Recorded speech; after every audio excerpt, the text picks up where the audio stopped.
Tu souhaites te créer un plan budget ou bien tu souhaites te récupérer de l'argent via un plan budget mais tu ne sais pas comment faire, tu as des dettes et on te dit de faire un plan budget mais tu ne sais pas par où commencer, ou bien tout simplement tu as envie d'apprendre à gérer ton argent mais on te parle de plan budget et tu ne sais pas de quoi ça parle, et bien ici je vais te remettre les 5 catégories à avoir dans ton budget qui sont indispensables. Les 5 catégories quand tu crées un budget.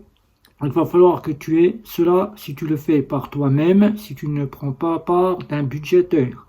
Si tu veux apprendre à créer ton budget via plusieurs façons de le faire, il y a la façon où tu peux le faire depuis un cahier, que je t'ai montré dans ma dernière vidéo, la façon de le faire sur un cahier, comme tu le vois ici, soit de le faire directement sur des plans budget que tu peux acheter sur Internet, soit le faire sur un Mac ou PC, si tu es adepte de Google Doc ou bien de Word Excel, tu pourras le faire si tu t'y connais un petit peu.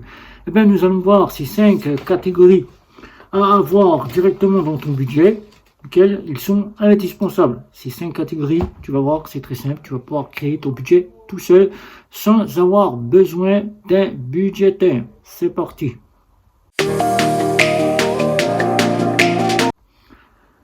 Salut à tous et bienvenue sur GC Compare. Si tu veux en savoir un petit peu plus sur le budget, je t'invite à mettre un petit like et ne pas oublier de t'abonner surtout la petite cloche pour être averti des sorties de vidéos quand je sors une toute nouvelle vidéo.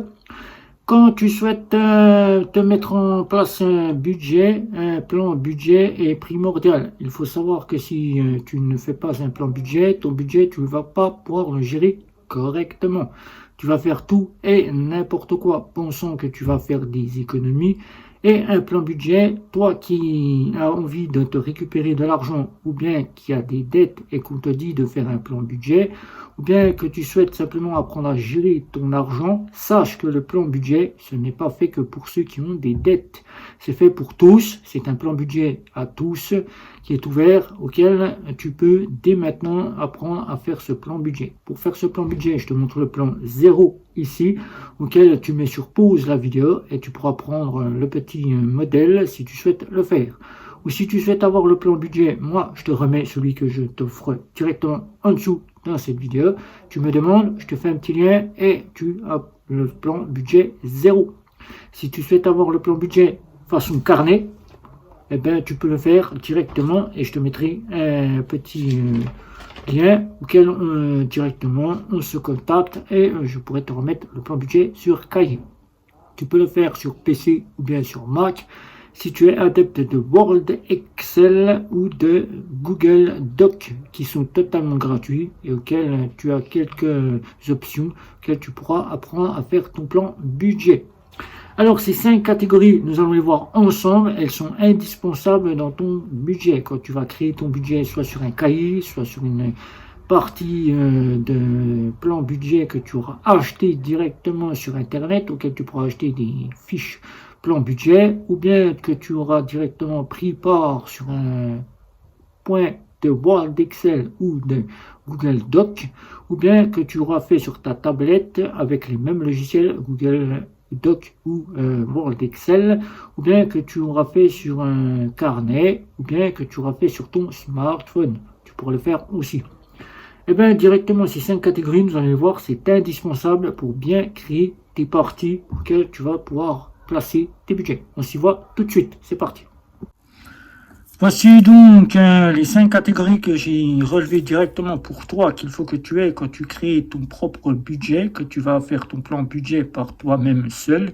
Et c'est indispensable, c'est ce que tu dois avoir absolument quand tu crées ton plan budget.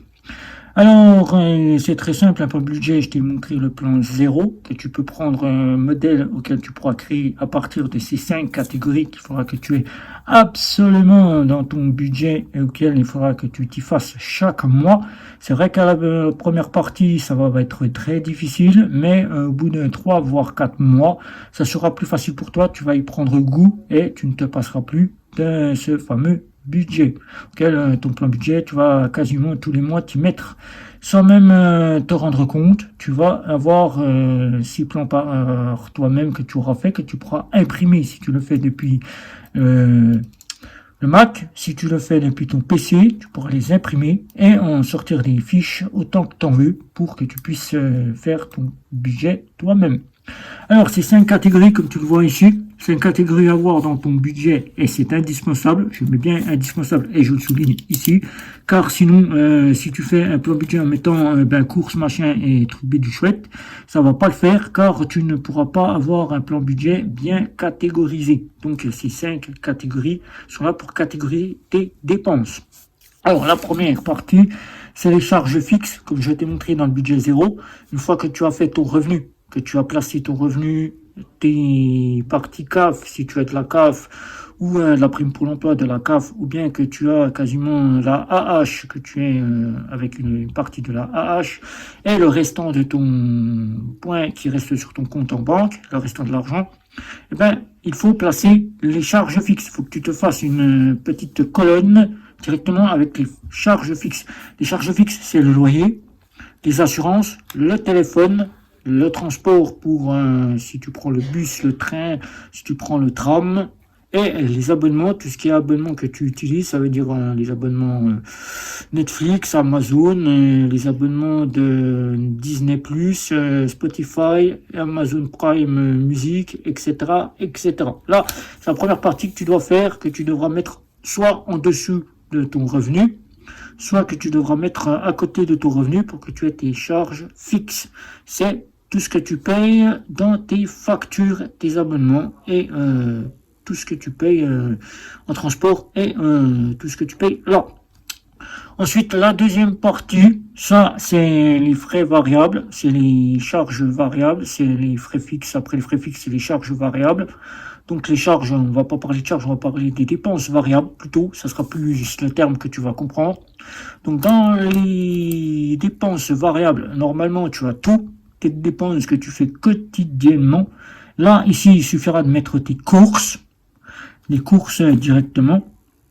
Et tes courses, pour te récupérer de l'argent, c'est très simple. Tu feras une liste de courses. Ça, c'est très important de te faire une liste de courses avant de partir en course. Pas que tu rachètes des choses que tu n'as pas besoin dans ton réfrigérateur ou bien directement dans tes placards, alors que tu en disposes déjà et que tu ne manges pas très souvent. Alors, fais-toi bien une liste de courses. Ensuite, des recettes à la semaine. Ça, c'est très important pour que tu n'aies pas à dépenser tout et rien. Tu fais des recettes à la semaine. Et en faisant tes recettes à la semaine, tu n'achètes ce que tu as besoin uniquement pour tes recettes. Tu n'achètes pas plus. Ça te fera une grosse partie d'économie. Fais un budget précis. Fais-toi un budget précis, c'est-à-dire fixe-toi une dépense à ne pas dépasser pour le mois pour tes courses. Si tu juges qu'avec 500 euros, tu vas faire le mois, ne dépense pas plus de 500 euros et fixe-toi 500 euros que tu mettras dans tes enveloppes directement courses. Tu mettras 500 euros et avec lequel tu feras ton mois et tu devras t'y tenir. C'est très important. Donc, fais bien un budget précis. Voilà. Ensuite, directement le plaisir. Et ça, j'entends souvent parler des gens qui me disent je peux pas me permettre, si je dépense pour le plaisir, je n'ai plus d'argent pour finir les fins de mois. Cette année 2025, je ne ferai pas plaisir, je ferai tout en sorte que je garde pour avoir à manger et payer mes factures. C'est très important le plaisir, il faut pas passer à côté du plaisir ni à côté des loisirs. Ça, c'est très important. Si tu n'as pas le plaisir dans tes fiches budget, ça ne sert à rien de faire une fiche budget, car au final, tu ne feras que dépenser que pour tes charges et tes courses. Tu ne feras rien de plus. Alors, le plaisir, c'est très, très important. Surtout, ne te prive pas. Il ne faut surtout jamais se priver. Il faut simplement savoir gérer. Si tu veux, par exemple, aller manger au restaurant, te faire plaisir, mets-toi un budget spécial plaisir et mets-toi de l'argent pour aller au restaurant. Qui, le mois prochain, peut-être que tu passeras, tu diras, comme j'étais au restaurant le mois dernier, ce mois-ci, je me prive un petit peu, sans se priver plus, je dépense moins pour les courses, par exemple, ou bien je dépense moins pour les abonnements, et je mets pour le plaisir, pour recommencer un mois avec le plaisir. Alors, ne te prive pas, mais prévois un montant à réaliser. Un montant à réaliser. Prévois bien cela dans ton budget. Il faut bien que tu le mettes en partie là. Ensuite, en quatrième, les épargnes. Ça, je vais pas en démordre, je vais pas laisser ça passer à côté. Les épargnes, c'est très important. Le long terme et la retraite, c'est très important. Le long terme, si tu veux t'acheter un bien, que tu te dises pas après, ben si j'avais su, j'aurais mis des sous de côté. Là, mets-toi un épargne long terme, surtout, même si c'est 20 euros. Mets-toi un épargne long terme, même si tu es prestataire social, fais-le, tu peux le faire. Si tu es prestataire social, 10 euros, c'est suffisant. Tu mets 10 euros, tu te dis, j'y touche pas et je fais cela. Pense aussi bien que l'épargne peut te procurer une source d'argent comme l'épargne de précaution. Et ça, c'est très important. Quand tu vas faire tes épargnes, tu dois avoir une épargne de précaution qui t'évitera surtout de piocher dans le découvert, surtout de toquer à la porte du banquier pour aller réclamer un découvert et t'engendrer encore des frais auxquels le mois suivant tu vas devoir payer et auxquels ça te fera encore moins d'argent sur le compte. Alors prévois bien un épargne à long terme, un épargne en retraite et un épargne de précaution pour que tu puisses directement faire en sorte d'avoir de l'argent pour tes besoins. Ça, c'est très important. Ça, je vais quasiment pas y passer à côté. Je vais le souligner. Voilà, je vais même l'entourer. Voilà. Et je vais le mettre là, la petite flèche pour le dire que c'est très important. Voilà, c'est très important. Voilà. Donc, même si c'est 20 euros, tu te mets 20 euros. La cinquième et la dernière partie, ça c'est vraiment une chose que je tiens à cœur dans ce budget et auquel j'ai toujours appris qu'il fallait mettre de l'argent pour les imprévus. Ça, il faut toujours te dire que dans le mois, tu peux avoir des imprévus. Alors, il faut te réserver une somme d'argent auquel tu mettras peut-être un petit peu moins pour les loisirs, certes, ou bien tu mettras un petit peu moins pour les courses, ou tu mettras un petit peu moins pour le plaisir, mais tu mettras quand même de l'argent pour ces parties-là. Tu mets pour les imprévus. Voilà, prévoir les imprévus, très important. Car demain, si tu arrives le 15 du mois, tu n'as plus d'argent et que tu penses que tu vas piocher directement l'argent que tu as mis dans l'épargne de précaution, eh bien, sache que ça, il faut mieux te le constituer maintenant et te dire que si vraiment tu ne peux pas avoir d'argent pour les imprévus, tu iras dans l'épargne long terme. De précaution. J'allais dire long terme, mais c'est de précaution. Donc là, mets-toi de l'argent pour l'imprévu de côté. Crée-toi une enveloppe spéciale imprévu, auquel tu y mettras quasiment de l'argent dessus. Ça évite le découvert, certes. Ça sera une partie que tu n'auras pas pioché dans l'épargne de précaution. Ensuite, la panne de la voiture. Tu peux prévoir si par exemple tu as des réparations, une panne de voiture qui peut arriver, on ne sait jamais. Des courses en fin de mois, voilà, te dire ben pour les imprévus, si en cas j'ai de la famille qui vient manger ou des petites choses comme ça, ben j'ai toujours de l'argent en plus pour les imprévus. Et surtout les frais médicaux, c'est très important. Si tu n'as pas beaucoup sur l'épargne de précaution, si tu n'as que 25 euros ou 30 euros parce que tu n'as pas pu mettre beaucoup sur l'épargne de précaution, eh ben les imprévus pourront être là pour les frais médicaux ou une facture qui arrive à l'improviste. Ça, c'est très important, cette partie-là, à avoir sur ton budget. Donc voilà, donc les 5 catégories à avoir quand tu vas créer ton propre budget, auquel tu vas le faire soit sur cahier, soit sur tablette, soit sur PC ou Mac, ou bien directement sur des fiches de budgétisation qui seront déjà prêtes. Eh bien, ces 5 parties-là, tu vas pouvoir les mettre en œuvre directement en prenant conscience de ce que je t'ai dit ici pour cette partie de ces 5 catégories. Alors, donc, on se retrouve juste à la suite. Les 5 catégories que je t'ai citées ici, dans les 5 catégories que j'ai relevées spécialement pour toi, qui sont indispensables et qui, au début, que j'ai appris à faire de la budgétisation, il m'a été dit que c'était indispensable. Si je n'avais pas ces 5 catégories, je n'étais pas fait pour le budget. C'est comme ça que ça se gère, c'est pas autrement. Si tu veux te mettre réellement dans la budgétisation et réellement dans un plan budget, sache que tu vas pouvoir te créer un petit tableau qui fera que tu sépares en 5 catégories et que tu mettes dans ces 5 catégories tes charges fixes surtout, car déjà avant de te voir pour les courses, pense déjà à tes charges, comme ça tu seras préparé et tes factures seront retirées directement sur ton compte. Si tu utilises les enveloppes de chez Sumeria, ça sera retiré directement sur ces enveloppes. Tu n'auras rien à faire, ça sera déjà préparé et durant le mois, tu seras tranquille. Ensuite, tu fais les courses, ça c'est l'important. Les courses, hein, c'est juste, ça vient après les charges. Là, tu vas pouvoir aller tout de suite, si tu es prestataire social, et faire tes courses une fois que tu as pensé à tes charges fixes.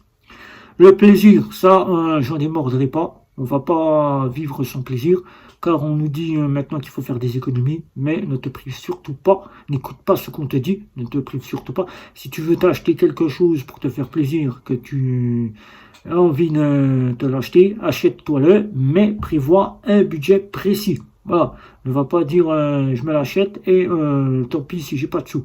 Mets-toi un budget précis. Si par exemple tu vas aller au restaurant et t'acheter quelque chose qui te fasse plaisir, mais une somme qui soit là pour le restaurant et qui soit là pour acheter ce que tu as envie de t'acheter. Mais mets-toi bien à l'idée qu'il faut que tu respectes le budget que tu as mis précis, que tu n'ailles pas au-delà, que ça te fasse un trou dans ta budgétisation. L'épargne, ça, je vais le souligner, je vais l'encadrer, je vais l'épingler, je vais faire tout ce que vous voulez. Mais à chaque fois qu'on parlera budget, ce sera l'épargne qu'on parlera, car l'épargne, c'est important. De l'argent, si tu n'as pas d'argent de côté, comment tu vas vivre plus tard? Comment tu vas faire vivre tes enfants? Comment tu vas payer les études de tes enfants si tu dois les payer? Comment tu vas t'acheter un bien si tu souhaites t'acheter un bien? Comment tu vas faire si tu n'as pas d'épargne de précaution, en cas où tu as besoin de piocher dans de l'épargne de précaution? Vas-tu aller un jour ou un autre constant chez le banquier, dire j'ai besoin d'argent, donnez-moi un découvert? Ou bien vas-tu quasiment aller demander un découvert et piocher constant dans ce découvert, qui te fera un découvert auquel un jour tu ne pourras peut-être pas rembourser? Alors, pour éviter cela, épargne de précaution, épargne long terme et surtout pense à ta retraite, car demain on ne sait pas de quoi sera fait, si tu devras travailler encore plus longtemps et si tu auras de l'argent pour ta retraite. Et surtout les imprévus, ça il faut toujours penser aux imprévus. Ça, même si tu te penses que le mois tu n'auras rien à dépenser de plus que ce que tu as prévu pour ton budget, il faut prévoir les imprévus, car ça peut arriver, on ne sait jamais dans le mois ce qui peut se passer. Alors prévois, car peut-être dans le mois, tu vas pouvoir avoir besoin de réparer ta voiture car elle va tomber en panne, qui sait. Soit tu vas avoir besoin de faire des courses parce que le 15 du mois, tu penses que tu n'as pas assez d'argent sur ton épargne de précaution et que tu as besoin réellement de courses, ben prévois une petite somme supplémentaire.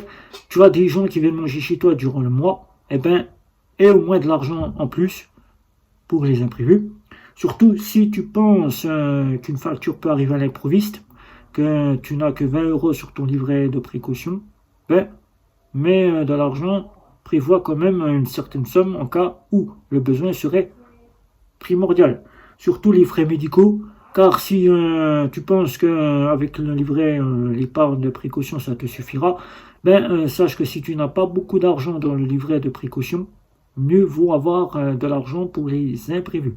Mets-toi 100, 200 €, même si tu peux pas mettre plus, même si tu peux mettre comme 50 €, mais 50 € ou 60 € pour les imprévus. Si tu es en prestation sociale, c'est toujours ça de mis de côté, même si tu ne les utilises pas, il faut toujours avoir de l'argent pour les imprévus. Voilà.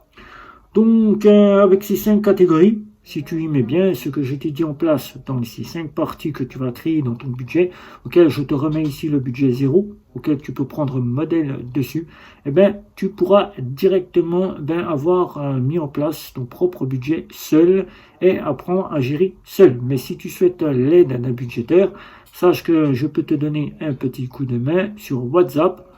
Tu viens en dessous, tu me dis, et moi je te fais une part de ce plan budget sur WhatsApp pour une petite demi-heure, 10 €. Ça ne coûte pas très cher, c'est 10 € et toi tu repars avec la présentation du budget et mise en place du budget auquel tu n'auras plus qu'à te débrouiller seul. Voilà.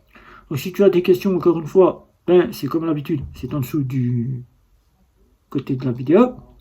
N'oublie pas le petit like. N'oublie pas le petit abonnement, surtout la petite cloche pour être averti quand je sors une nouvelle vidéo. Et les réseaux sociaux, car même si je ne suis plus très souvent sur les réseaux sociaux, j'y passe quand même pour y voir si tu as posté un petit commentaire et j'y réponds, même si je n'y réponds pas, ben c'est ton vidéo que je le fais. Donc n'hésite pas, les réseaux sociaux sont là quand même, tu peux y trouver ton bonheur, soit pour une information d'une néobanque, d'une fintech ou d'une banque, ben n'hésite pas à y passer et d'y mettre ton commentaire. Sur ce, si ce n'est pas déjà fait, je te dis à la prochaine vidéo. Bye bye.